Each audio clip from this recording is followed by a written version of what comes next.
Your Excellency Abdullah Shahid, President of the 76th United Nations General Assembly, Your Excellency Secretary General Antonio Guterres, Your Excellency President Moon Jae-in, and distinguished leaders from around the world, it is an honor to be here today, where BTS appointed as special presidential envoys of the Republic of Korea. We're here today to share the stories of our future generation.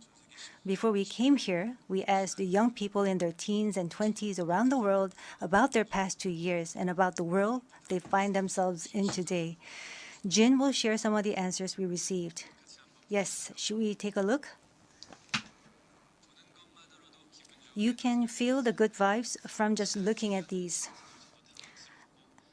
There were times during the past 2 years when I too felt bewildered and troubled. But still here, we have people who cry out, let's live on, let's make the best of this moment.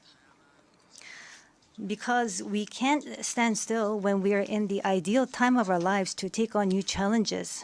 It wasn't as if we could blame anyone, and you must have felt the frustration. Here I'm the same as I was yesterday, but the world changed like we were transported in a flash to a parallel world.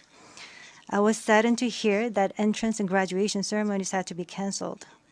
These are moments in life you want to celebrate, and missing out on them must have been upsetting.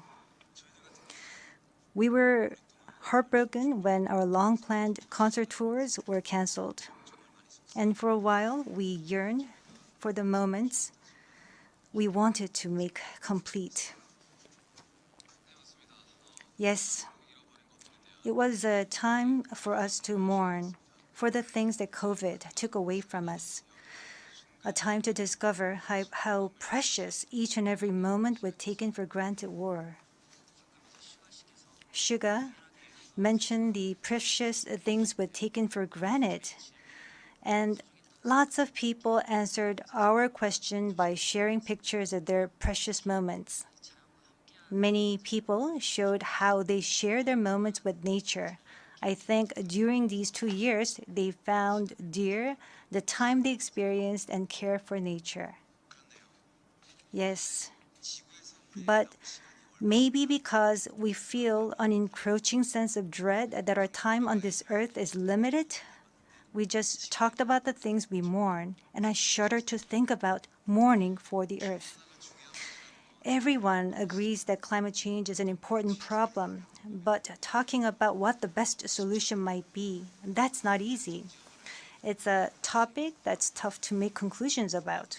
Yes, it is a tough discussion, but I learned while preparing for today that there are many young people who have an interest in environmental issues and choose it as their field of study. The future is unexplored territory, and that's where we, more than anyone, will spend our time. So these young people were searching for the answers to the question of how we must live that future. So I hope we don't just consider the future as grim darkness. We have people who are concerned for the world and searching for the answers. There are still many pages left in the story about us, and I thought we shouldn't talk like the ending's already been written. Of course, sometimes the world seems stuck in place even if you're ready to go. Sometimes it feels like you've lost your way. There was a time when we felt the same way. I've heard that people in their teens and 20s today are being referred to as COVID's lost generation, that they've lost their way at a time when they need the most diverse opportunities and must try new things. But I think it's a stretch to say they're lost just because the paths they tread can't be seen by grown-up eyes. Yes, take a look at these pictures. Here, we have many who are trying hard to continue their friendships online in new ways, start learning new things, live healthier lives. I'm sorry, excuse me. 네, 새롭게 공부를 시작하고 더 Yes, these kids are trying to learn new things and trying to figure new things out. They don't look lost. They look like they are finding new courage and taking on new challenges. I think that's why instead of the lost generation, a more appropriate name would be the welcome generation. Because instead of fearing change, this generation says welcome and keeps forging ahead. That's right. If we believe in possibilities and hope, even when the unexpected happens, we will not lose our way but discover new ones. There will be choices we make that may not be perfect, but that does not mean there will be nothing we can do. That's what I think. What is important are the choices we make when we're faced with change, right? Some of you heard the news that we're coming to the UN, and a lot of you were wondering whether we have been vaccinated. And I'll take this opportunity to say yes. All 7 of us, of course, we received vaccinations.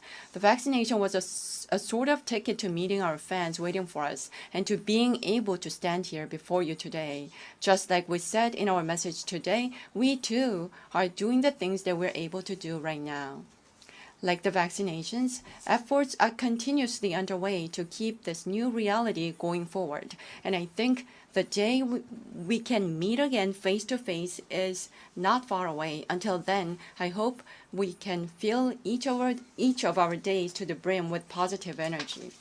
We thought the world had stopped, but it continues to move forward. I believe that every choice we make is the beginning of change, not the end. I hope that in this nascent new world, we can all say to each other, welcome. And now, as we look forward to this future, the permission to dance is our message of welcome that we want to share with everyone today.